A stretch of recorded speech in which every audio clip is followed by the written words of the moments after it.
I never the button off this time, so I keep going like this and hoping I can do it right in there. And it just. It's gonna be dangerous.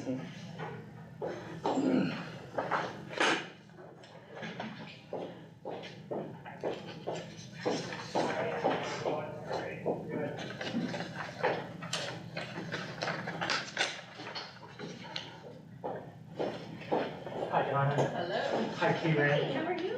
Oh, I'm doing okay. Good. I have, Hello.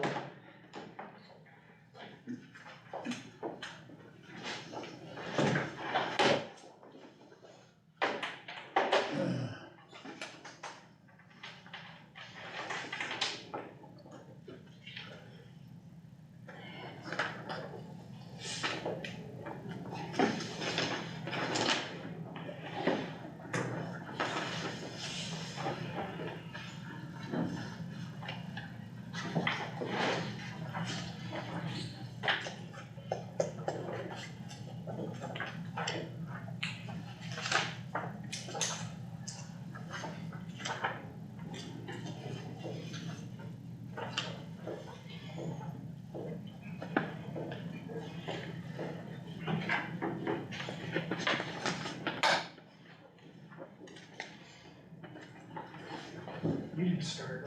Okay. Wait on me. You're fine. I'm fine. I am just gonna connect real quick to my system. And then we'll be ready to go.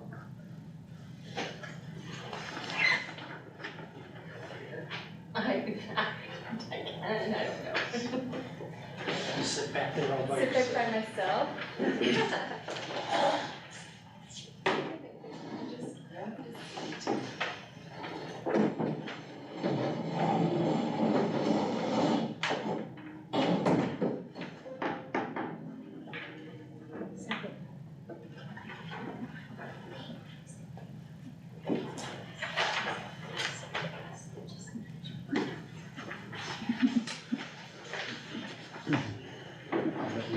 no, no, don't do that.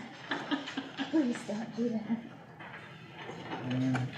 Okay, so while you have the binders in front of you, sorry, this pulls in the awkward spot.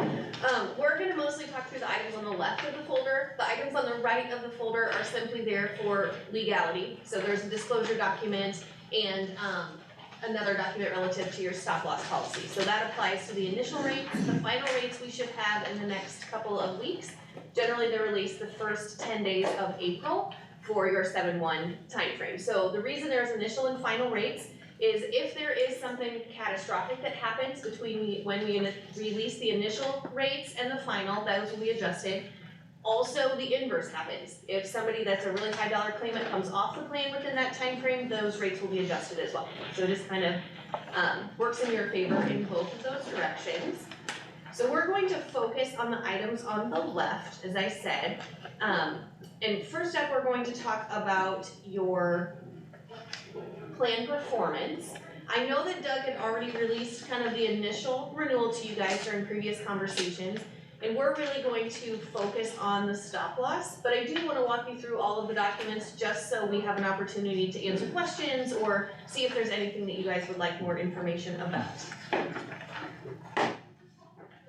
I'm just going to pull those up. My team sent me with one less folder than I need, which is totally fine because I have everything I need. Oh no, you're totally fine. I have everything I need online, so you can use that to take notes and I will. You should have said something. Oh my gosh, no, you're fine. Donna and I couldn't shoot there. You are fine. I'm wondering if they put it on my chair and I walked out without it, which is possible. These are gonna be hard to look at, cause they're, when you flip it over, the left side's upside down. Are they upside down? Yeah, Oh no. Oh jeez. Well, actually, we can just turn over. well, yeah, flip the whole thing back and forth. I'll go slow then, just so everyone has time. Yeah, so, With their documents. Well, and I found it odd too that it prepared on the longer pages. Normally it does the letter page, so. yeah, I thought they were typically smaller. Yeah, I'm not sure what was going on with our printer this morning, but.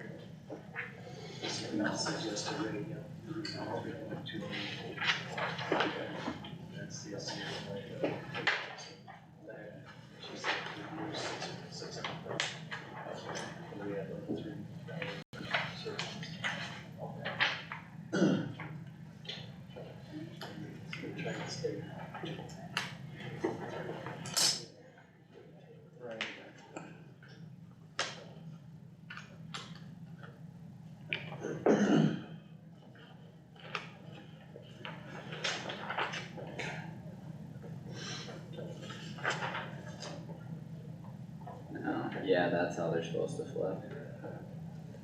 I was just took the staples out, so. That's a good point. I would probably do that too. Right. No, the other packet, the one, I'll just read out the yours long one, if you that don't one. No, you go ahead. Yeah. Same time. If you open it the way it's stapled, the left side will be upside down. So So that's that's why- what Josh took You're the welcome. staples Took the out to be staples able out, to so I flip go it. like this. Okay, so the executive summary is normally a 35-page document, which is a little bit too much information to walk through in an hour meeting. So what we've done is condense this down to the most important documents for you to be able to review through this. We also have this electronically if you would like to see all 35 pages of that. That is fully accessible to you. So just let me know and we can send that as a follow-up. So this document is walking through your data as incurred and paid in the timelines that the underwriters are using to assess your renewal. So it doesn't match calendar year, it doesn't match your renewal time frame, and that's why. It's because they pull the data through the end of November so that then they're able to analyze it in the month of December and release it to us in January. So if you'll flip over for me, this page.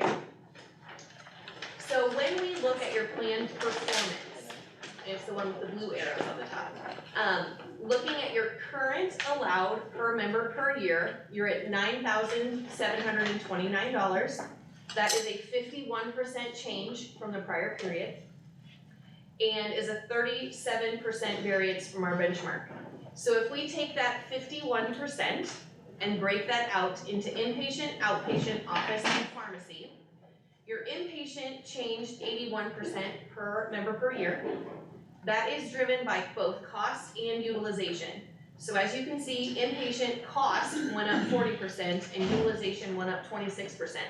So that's telling us that the people that were inpatient were more expensive than what we had seen in previous periods. So they were there for more intensive procedures. Outpatient is the reverse story. So it was a 44% increase. That was driven by more utilization than by cost. So more bodies went to have outpatient procedures than what we saw in the previous period. Office went up 129%. That's driven by high dollar procedures that were done in the office setting. So cancer treatment, done in an office setting, not at a hospital, so that's what's driving that large increase. And pharmacy went up 14%. The cost is down, utilization is up. So more prescriptions are being filled, they're less expensive than what we saw from the previous periods. So that overall brings you to that 51% increase. So that's how that's divvied up by place of service. When we look over on the right, that shows you inpatient costs, we'll start there because it's the top line, from your current period, the year before that, and the year before that. So we're looking at 4 total time frames compared to the benchmark. So this year, your current inpatient cost is $1,239 per member per year, that's per belly button per year, compared to our benchmark of $1,000. If you look last year, you were at $681. The year before that, $835, and the year before that, $1,182. So in a group of this size, there is gonna be large fluctuations of that just because of one person having super high dollar claims is gonna drive some of that. Questions on that page?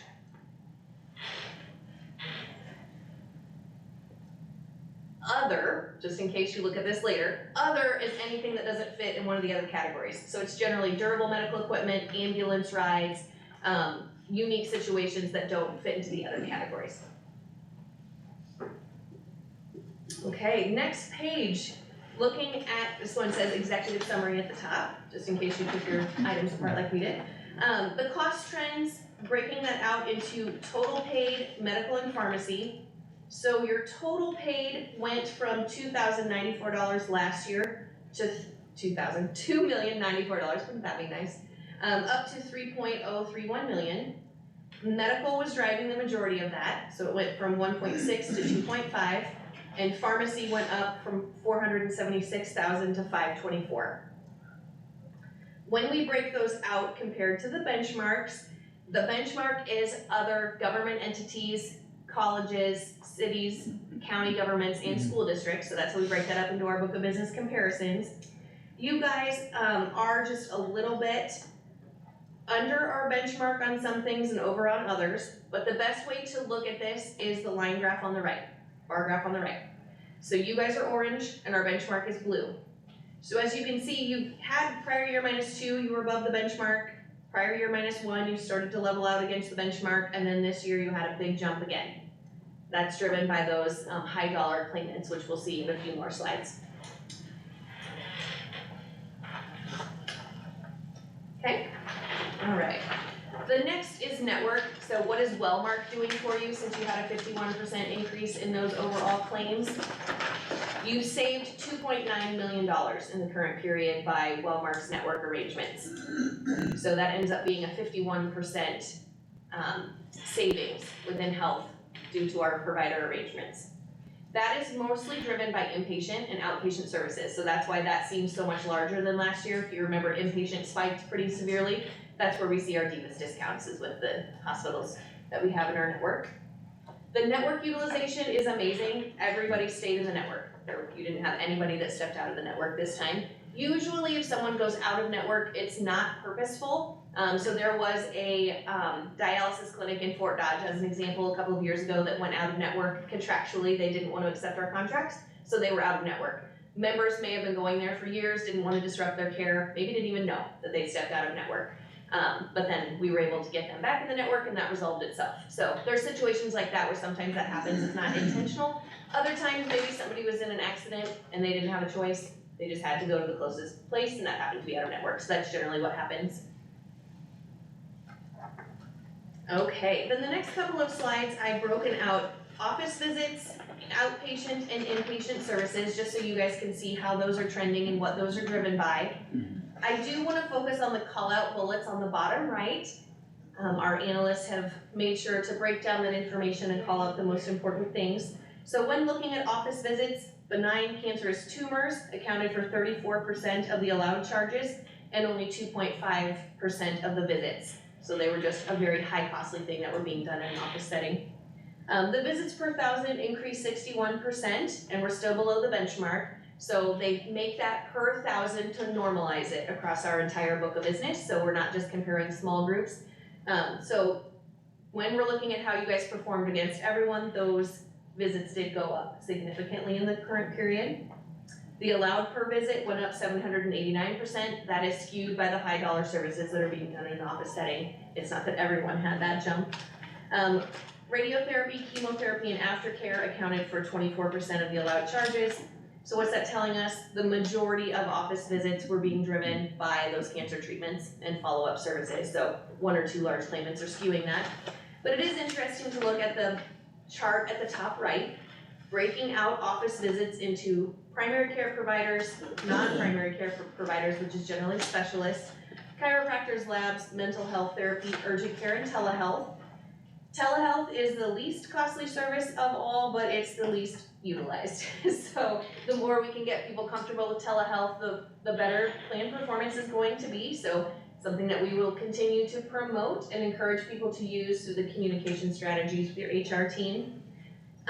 Mental health did have quite a few visits at 378. We are seeing those on the rise, just because COVID kind of brought any mental health services to the forefront of people's minds, and so people are accessing more of those services just across the board within our book of business, not only you guys. And then PCP visits continues to be the top driver out of PCP and non-PCP, and chiropractors. Primary care physician, so that's if you just go to your normal doctor, okay. yeah. And then chiropractors are your most popular type of service, which we have known for a while around here, which is perfectly fine. Questions on that? Okay. Next is outpatient. Outpatient also is being driven by some high dollar services that are being done in an outpatient setting, so using the call out bullets on the right. Genital urinary conditions accounted for 26% of the allowed charges and 21% of visits. It did decrease 16% and is still above the benchmark. The allowed per visit increased 25%. That's someone in an end-stage renal situation, so That's what that genital urinary is, it's for their kidneys. Bones, muscles, ligaments accounted for the next top category in outpatient. That's very common for what we see for your particular group, as well as every group within our book of business. Anything that's within your musculoskeletal system falls into here. Somebody tore a rotator cuff, they had knee replacement, they broke an ankle, that falls into that category. So it always is one of the top ones just because it's so broad. But then within the chart, it does break outpatient into medical, surgical, obstetrical, mental health, chemical dependency, and then the total of all of those, comparing them to each one of the years and then against the benchmark. So this year for the total for outpatient, it did go down from what we saw claimants per thousand from last year, but then the pricing did go up, and that's being driven once again by that end stage renal. That's a very expensive procedure. Okay, inpatient, similar thing. What's driving the utilization of inpatient and why did we see a jump from last year? Heart special conditions accounted for 51% of the allowed charges within the inpatient category and 36% of the admits. And then that was followed by benign and cancerous tumors. So as we saw from the office visit treatments, people were inpatient for some surgical procedures and then they were transferred to an office setting for the ongoing treatment.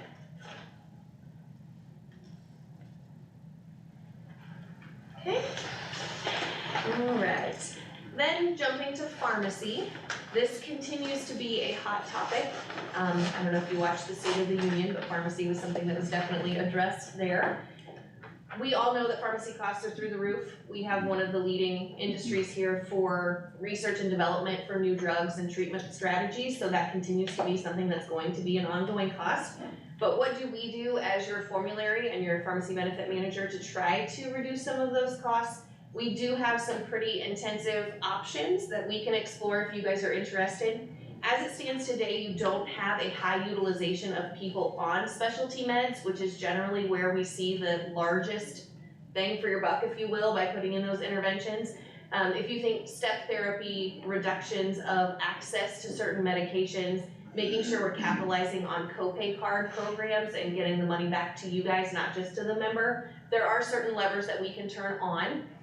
It may be something that we want to explore in the next couple of years since you don't have a super high utilization of specialty. It's easier to put in a program before it disrupts members' care than after. So if it is something that you guys want to know more about, we can definitely explore that, and I'm happy to come back again and even bring our pharmacy team to help answer questions. As it stands today, I don't think you guys need to do a bunch of that right now, but it's something that we would want to continue to look at down the road. So what I mean by that, your drug costs account for 17% of the total allowed per member per year costs compared to our benchmark of 25. So you guys are under what we're seeing total pharmacy charges. However, that is due to the fact that you don't have very many people taking specialty drugs.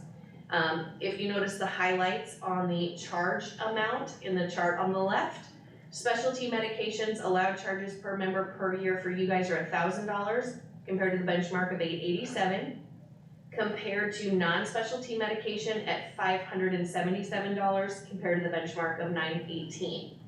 When we look at the actual number of people taking those medications per thousand, specialty was at 51 and non-specialty was at 2,500. So you just don't have that many people taking specialty drugs. Those that are taking specialty drugs are more expensive than what we see in other industries, and that's broken out on the next chart within your slides of which specialty medications people are taking. So there is a call out bullet on the previous slide that says top specialty medications were Zanti, Humira, and Avonox pen, and accounted for 51% of all the pharmacy claims paid. So 3 medications, and if you look down at the bottom, Zanti has 1 person taking that medication at $12,000 a script. So very high dollar drug, that member needs that for their quality of life. That's why it's been approved through your formulary and through our step therapy programs. Humira pen is the next one, 1 person taking that at $5,000 a script, almost 6. The Avonox pen at $6,900. So the Xanti is for that end-stage renal, so it helps control some of the side effects of what's going on with that. having only one person on these high dollar drugs is helping you. When you have 2 or 3 or 4, it can get out of control very quickly, the pharmacy charges. But once again, they're on patent, they're specialty drugs, there is no other option, so all we can do is work with the formulary, within the formulary, to work with the producer of those drugs to help drive down some of those costs and get a deeper discount, which is what we do on your behalf behind the scenes.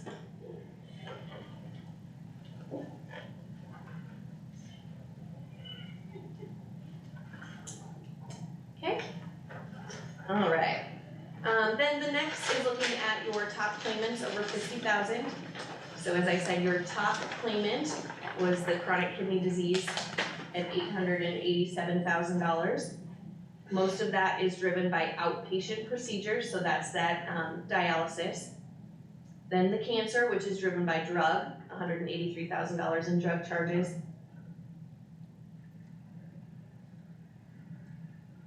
And this is only showing you anything over 50.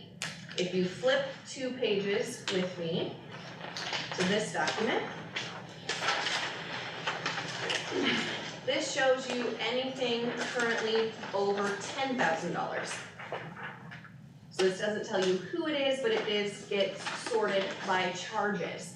So where it becomes interesting is it's not difficult to get to a $10,000 charge nowadays with the cost of healthcare. Going in and having a healthy delivery of a live-born infant is generally $40,000. So it's very easy to get over 10. One group that I met with that's not much bigger than you guys had 5 pages of charges over $10,000. So there's just a large opportunity for ongoing charges there.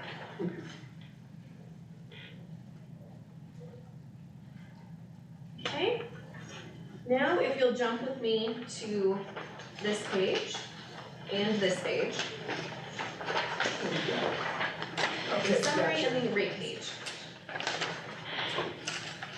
So I'm gonna start with the rate page, just because this one's pretty cut and dry. So we are estimating, leaving the plan exactly the same, that your estimated suggested rates, which is midway down the page, this includes all fixed fees and claim charges, would be around 3.213 million. Your attachment points, which would be 125% above that, so this is in a catastrophic situation, the most you guys would pay and what we recommend you budget is 3.674 million, which ends up being about a 10% increase from what you're paying currently. So I'm gonna walk you through the details of how our underwriters came to those numbers based upon this page. So, as I said, the annual suggested rates for the new renewal are a 10.09% increase. That is taking your annual projected health and pharmacy charges at 3.213 million, or $2,231 per contract per month. When we break that out into fixed fees and claims, your fixed fees are going up 27.39%. That is driven predominantly by the stop loss premium increase. The projected claims are a $1.843 million charge, or a flat trend. So we are recommending no change to claims compared to our Wellmark book of business trend at 8%. So as far as claims go, you guys are performing really well. Your stop loss, however, is 29% higher than what we're seeing last year. So breaking that out a little bit further down below, your demographics are 63% male. That's right in line with what we saw last year. 80% are enrolled in family plans, just slightly lower than last year. 71% are over the age of 45, which is right in line with last year. There are 9 people over the age of 65 on the plan. There were 10 at last year's renewal. And you guys did approve putting in the EGRP, which is the employer group retiree product. So that gives people the option, as they're starting to age off of your plan and enter into retirement, they do have a Medicare option to enroll in that you guys have chosen to offer on their behalf. So it makes it easier for that transition into retirement when there's not the unknown of what to choose. The expected claims are staying flat. Your claims are running at 82% actual to expected. Your overall 3-year average is at 74%, that's really great. The group trend is 9.84%, which is above the Wellmark Experience trend of 8. The renewal decision is to quote a 0 based on your 3-year actual to expected plan performance. So when our underwriters look at your projections, they take 3 years worth of data, so this year, last year, and then trending you forward, and they do a combination of those 3 numbers and came to that 0% renewal. Your administrative fees, PBM fee, and aggregate stop loss fees are all at tabled percentages for groups of your size, so that's just a standard increase across our book of business to help cover our expenses for doing business. The network access fee is how much utilization you have of the Blue Cross Blue Shield network outside of the state of Iowa. That gets adjusted based upon actual utilization year over year, and you don't have anyone any more or any less utilization using that, so it's remaining flat for this year. And that will get adjusted next year if necessary based upon your actual utilization. Questions on those components so far? Okay. The next is your individual stop loss, so this is going to take the next couple of pages just to make sure we walk through all the details and you guys are familiar with how our underwriters came to those figures. So over the last 3 periods, your stop loss premiums, so what you've paid to Wellmark, is 1.862 million compared to the 2.7 million that we have paid out on your behalf. So we've paid out a loss of 48%.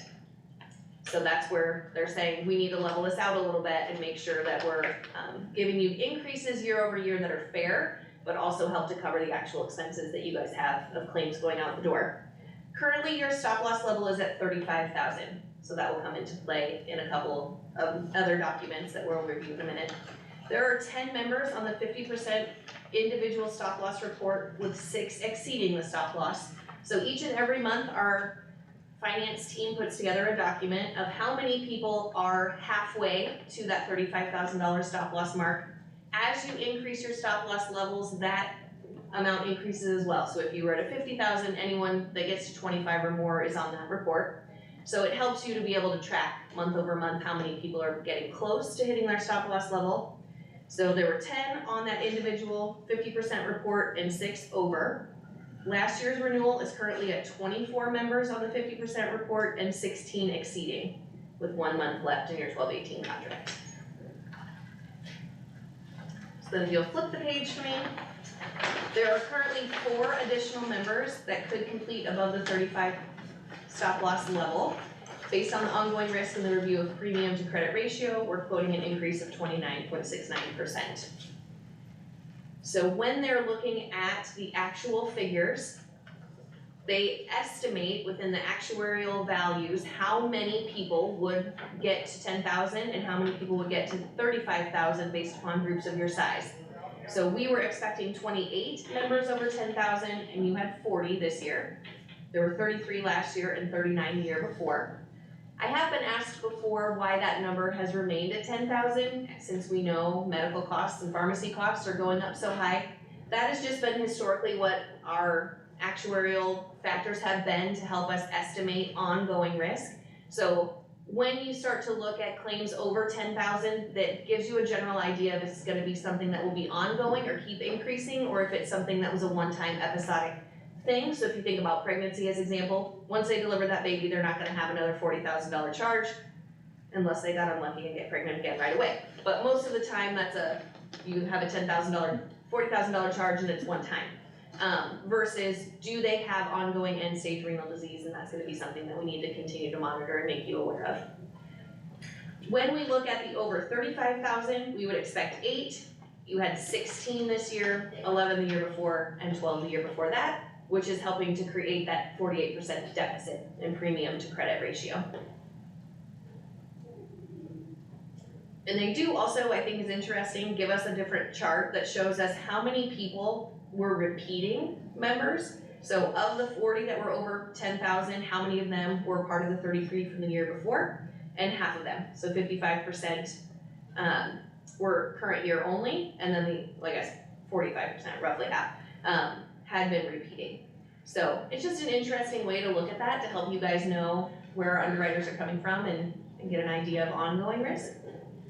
Now, if you'll turn the page for me again, this is everyone that our underwriters are using to assess the risk and assign that increased dollar amount for how much we think we're gonna have to pay out next year versus how much you guys are going to be paying next year.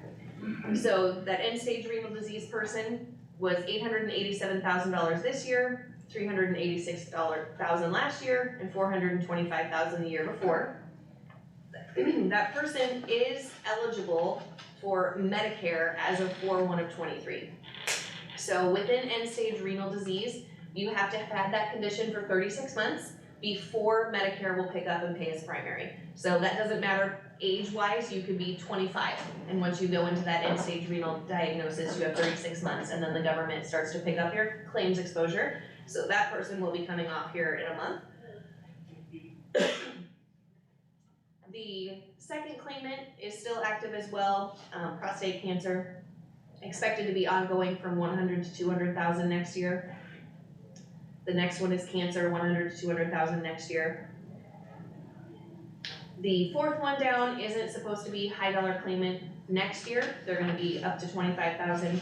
But then the fifth one is 2 to 300,000. And your end stage renal person could be 500,000 to $1 million. So, if they have other things going on, and you guys are paying a secondary, there could be some ongoing charges there.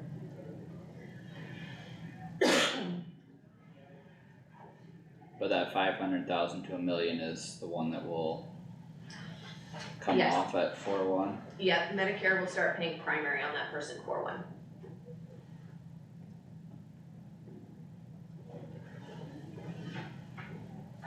And that continues on then to the back page as well.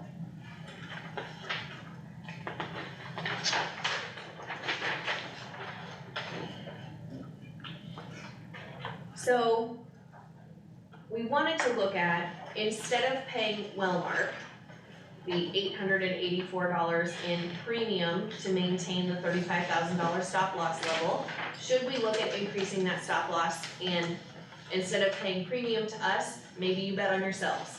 And what we mean by that is demonstrated on this page. So working with Doug and Donna, we went back and did some initial discussions about what would it do to increase the stop loss level a little bit or a lot. On our fully insured block of business, the pooling point is 75,000. So that's where our underwriters are recommending we get the majority of our groups. Our self-funded clients should be around that $75,000 individual stop loss level. That's a large jump for you guys to go from 35 to 75. So I wouldn't recommend we do that the first year. It is important to note, when you make a change, you can never go backwards. So if we bump it up to 45, that becomes our baseline for the remainder of your time in your stop loss contract with Wellmark. So that's something we need to weigh out as well, is do we want to increase that, is it worth it, or do we wanna stay where we are? So I'm gonna walk you through the method of my madness on this chart. So on the left is the individual stop loss amounts. So currently, in our 2022 contract, you're at 35,000, paying $682 per contract per month, so per employee per month. That ends up being $982,000. The renewal for 2023, keeping that at 35,000, is $884 per month, or a 29% increase, bringing your premium to 1.2 million. If we were to increase that stop loss to 45,000, it drops the premium to $795 per contract per month, or a 16% increase, bringing that annual total to 1.145 million. That ends up being a difference of 163,000 versus the renewal at 291,000. So looking again at the $50,000 individual stop loss level at a premium of $751, it's a 10% change, 1.082 million, or 99,763 increase from current. Bumping that to $55,000 is $713, a 4.6% increase at 1.027 million, or a $45,000 increase from current. If we take that all the way to $60,000, it's $682, or a 0.12% increase in change, $983,000, or $1,152 annually in premium. So that's just premium. That is just built into those fixed fees. So if we are moving that stop loss level up, that's going to also increase your claims exposure. Cause you're now responsible for those claims over 35,000 until you reach 45,000 as an example. That is shown in the bottom chart.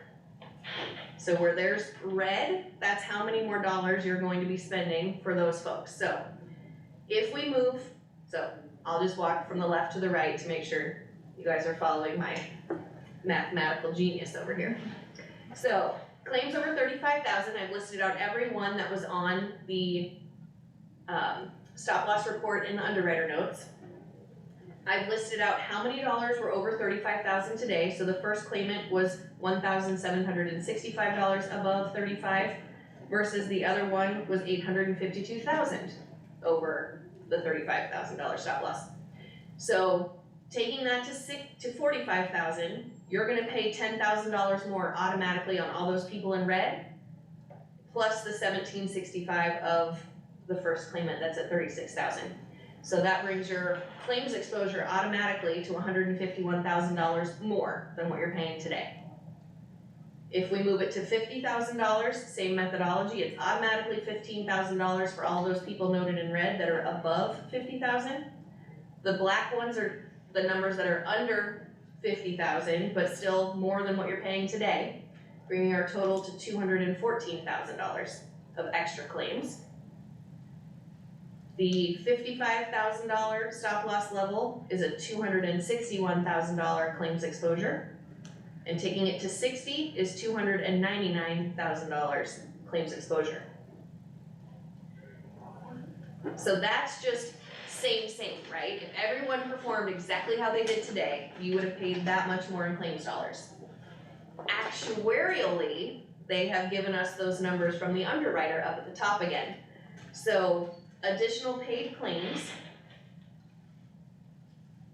is broken out because what the underwriters have done is they've taken the individual stop loss premium level and built that into fixed fees, but then they've taken your expected claims and built in a ratio actuarially of the 151 noted below, the 214, the 261, and the 299. So actuarially, they're not gonna say it's gonna be exactly the same as it was today. There's gonna be some trend built in, some run out. So they're saying that your expected claims with your renewal would be 1.843 million. Is everybody following where I am? Okay. If we move that to 45,000, it becomes 1.964 million, or $121,000 change, which is a little bit lower than what we calculated below with the same. So in that situation, you could win, right? Because you're paying less in claims than what we think you could below. If we move it to 50, it's at 2.015 million, or $171,000 in increased claims. At 55, you're at 2.060 million, or $217,000 in increased claims. And at 60, you're at 2.102 million, or a $259,000 additional claims exposure. So here's where it all kind of comes together. You're okay, good to see you. Great, good to see you. So this is where this kind of. Under 50. You're I fine. gotta log on to another meeting. You're fine. So this is where it all kind of comes together, is the green on the far right and the column just right next to it. So actuarially, our underwriters are saying there's not a huge change to you guys. You're still gonna pay the 10% increase, roughly, right? So if you move it to the 45, it's still gonna be right at about the same as what we're predicting right now. I If you can't move it see to, we gain or lose much doing anything. Well, exactly, there's, so it just the kind of, max is a 1% difference at Yes. 60,000 if we're lucky, and that's if everyone repeats, but if it's worse, we would be in a much better position to stay the same, and if it's better than last year, we'd be better. Right. So is there a case for divorce? Right. So that's where Well, it's kind of a we'll get to gamble, that. right? Do you guys want to bet on yourselves that your claims will come in a little bit under what our underwriters are saying? Or do you just wanna be safe and pay the premium to us and know that you're capped at 35? If we ran this same stuff Mhm. with the rates from last year and the stop loss claimants, from the year before, with what actually happened, it looks like we would be in a much better place to keep the stop loss where it's at. Because our stop loss, our numbers over 35 went above your projections. That's why the stop loss is going way up. Yeah, It's, that's why it's going up 30%, yeah. yeah. They realize that they're paying a lot of our bills. Yeah. So, But that's and where they, we received the benefit of it last year. Yes, and the year before, and the year before. So it's honest to goodness, it's up to you. If this was a slam dunk actuarially, it's like, you're gonna save 10%, I'd say let's do it. But I don't know. It depends upon I don't who see retires and who is gonna take advantage of going on Medicare instead of being on the county. Yeah. That's gonna make the difference, or down. or die. I mean, the simple truth to it is, Are we required to provide health insurance to spouses? In the law?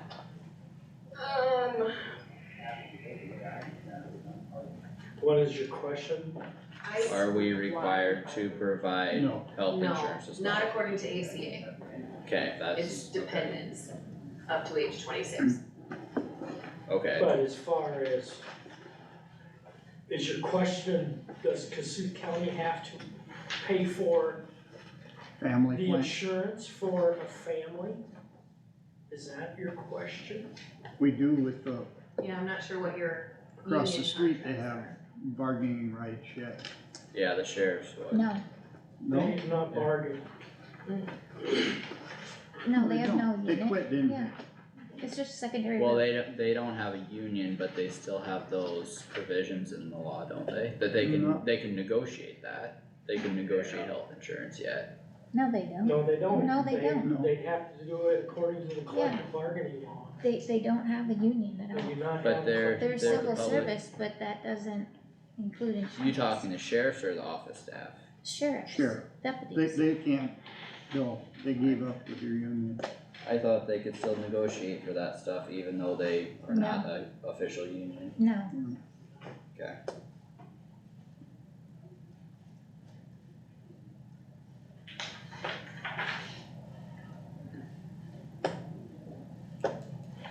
So your point was, Just asking a question.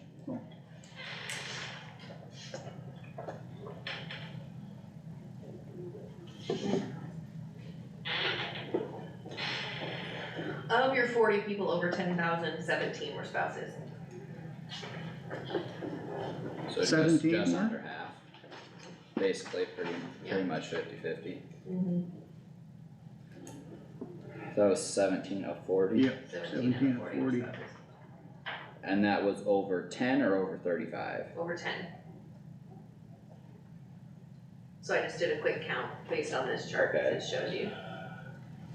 Employee spouse.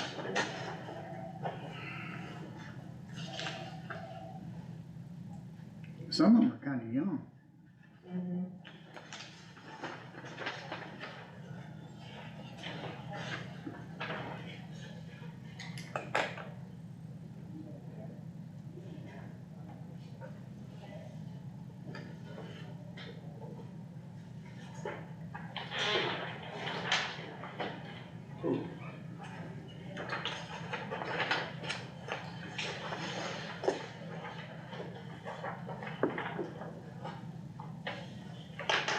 There was one in like age 5 to 19 that had a fractured shoulder and upper arm.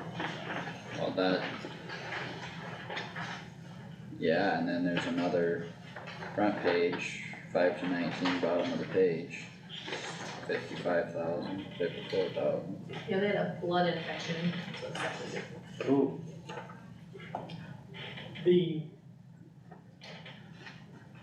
Our most expensive member, you talked about going on Medicare. Mhm. Is that automatic or do they have to request it? It's automatic. So are they, do they understand, would they understand today that that's gonna happen? Well, Yeah, Or does that's my Medicare become primary and ours secondary, cause they'll still be, I'm they'll just still be curious. on our insurance. they'll still be on your insurance, but that person is over age 65. But we do communicate that Somehow to that them, has yes. to be- Our care managers call out to those folks. Do they actively take our phone calls? That's the unknown. Most of the time, no. So it's Wellmark's response, it isn't necessarily Medicare that is contacting them and saying, hey, this, I believe Medicare does contact them as well, but that is something that we actively pursue for them to try to, okay, Do you send letters too, or just Yeah. phone calls? You Medicare send letters? notifies that they're eligible for Yes. this, but they don't necessarily see anything. yes, And that's taken into account on the, financial side of it for us, because they will be coming off of our bills, right? Or the majority, Medicare will be primary, you said, right? yes, Medicare will Okay. be primary, but yes, there are certain things that with Medicare, you will still pay the majority of. It's just the way that Yeah. works. So that's why they're saying that there still could be up to $500,000 worth of exposure, even when that person becomes, So that 500 to $1 million is our exposure yet? yes. Okay. Now, there could be the possibility when we get the final rates that they know that that person has actively enrolled in Medicare and that will change. So there are certain times. So there's two components of that. Okay, but then they have to purchase their Yes. C, is that the? Well, you guys technically are that since they're still They're active. not- Right, but if they went off, then Yes. they'd have to go. Yes. and that's one of those things we can't communicate with them about switching over to Medicare, right? As long as there's an active spouse employed. Yeah, so this one it's a little tricky. So I went through this with another group, a couple of years ago. And so there's this way that you need to finesse the messaging that makes it known you're not encouraging them to leave, you're just letting them know that it's an option. You have to be really careful about that because you don't wanna be seen as forcing someone off of their active plan.